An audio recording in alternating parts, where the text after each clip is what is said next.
On Christmas Day 2025, the United States military launched what President Donald Trump called a Christmas present, a series of precision airstrikes targeting Islamic militants in Nigeria.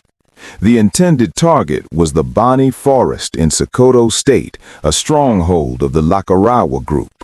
But in a twist of modern warfare, debris and munitions also rained down 370 miles south in the town of Offa, Kwara State. To the Pentagon, these are just grid coordinates on a screen, but to history, these two locations represent the beating hearts of two of West Africa's most powerful civilizations, the Sokoto Caliphate and the Yoruba kingdoms. To understand why American drones are flying over these lands today, we have to go back, long before the War on Terror, to 1804.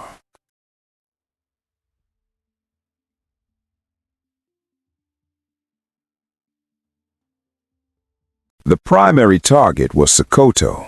Today, the media calls it a front line in the fight against ISIS.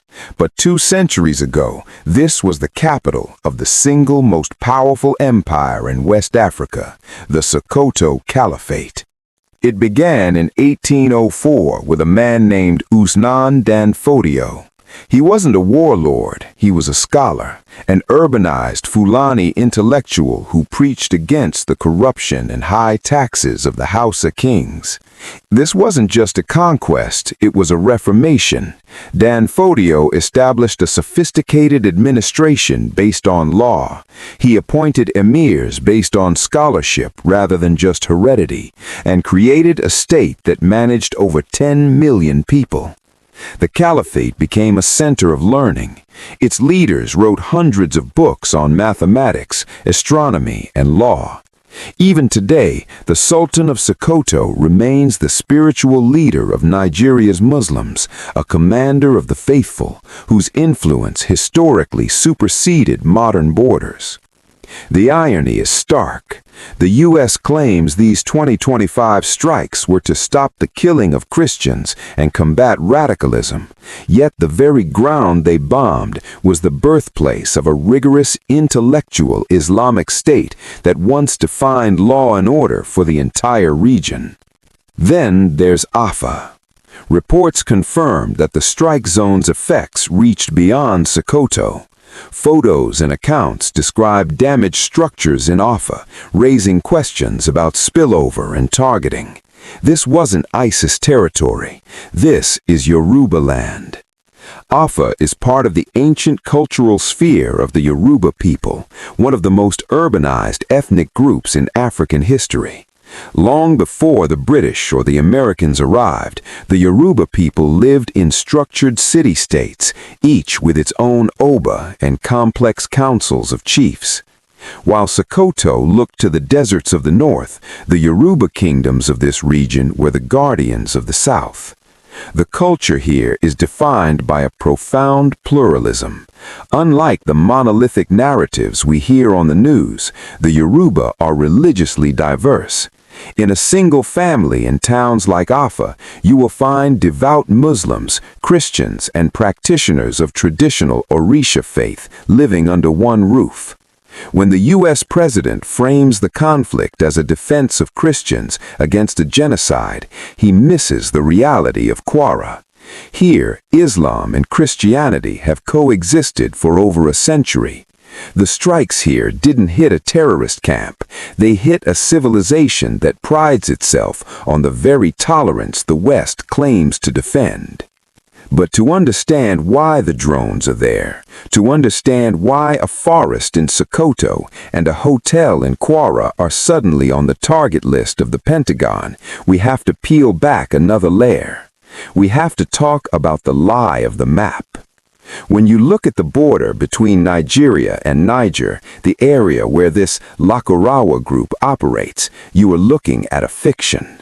The Berlin Conference of 1884 didn't just draw lines, it set the rules of the game.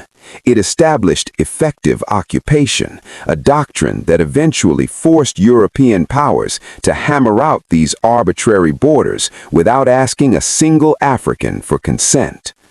Before the British and the French carved up this continent, the space between Sokoto and what is now Niger was seamless.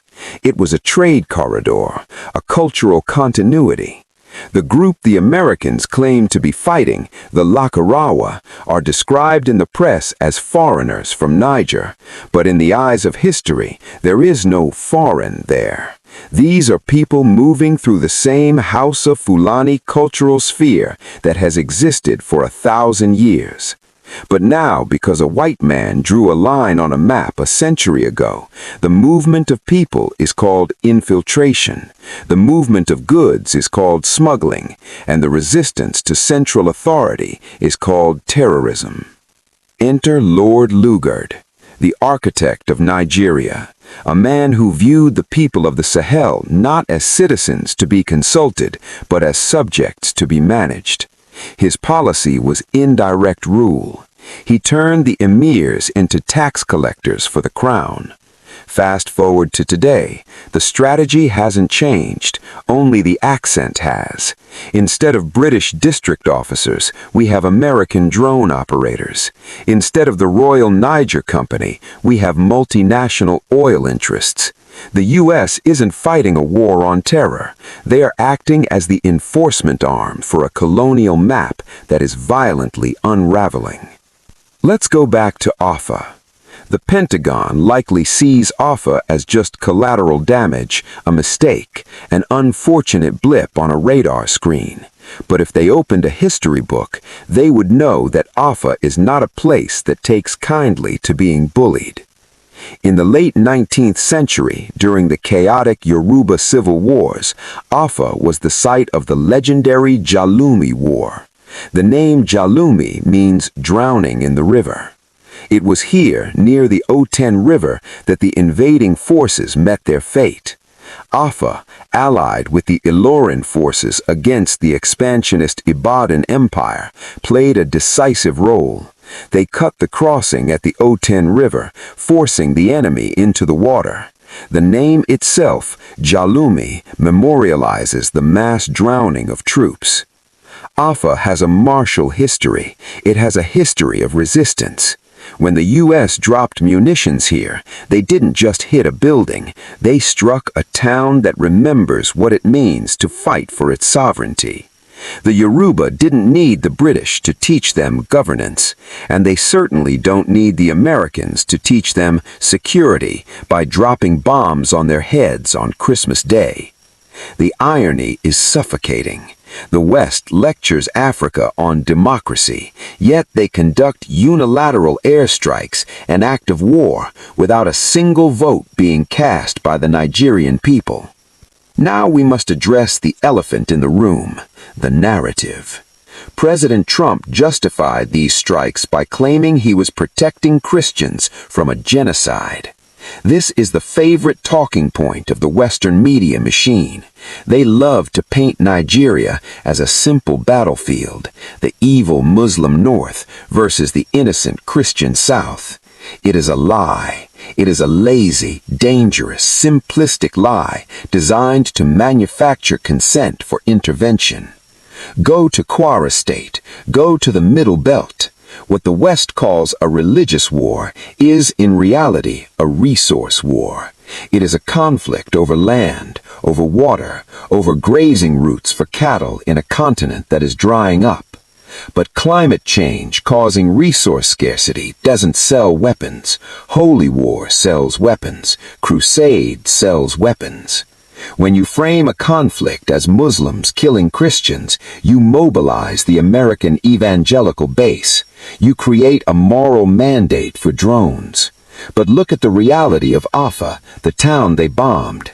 In Offa, the imam and the pastor are often cousins. They attend the same weddings. They sit on the same community councils. By importing this binary American culture war onto African soil, the United States is not solving the conflict. They are inflaming it. They are trying to turn a skirmish over grass and water into a clash of civilizations. And when you treat people like enemies in a holy war, they eventually become one. And we have to ask the question, why? Why does the United States care so much about a patch of forest in Sokoto? Why send a Christmas present of high explosives to a country 5,000 miles away? Do you really think this is about charity? Do you think a Reaper drone costs $30 million just to be a good Samaritan? Nigeria is the giant of Africa. It has the oil, it has the gas, and critically, it has the lithium and the rare earth minerals that the tech giants in Silicon Valley crave. But more importantly, it has the location. We are in the era of great power competition. The United States is terrified of China's influence in Africa. China builds bridges. China builds railways. China builds ports. The United States builds drone bases. The strike in Sokoto wasn't just about killing a few bandits in the bush. It was a message. It was a projection of power. It was a reminder to the Nigerian government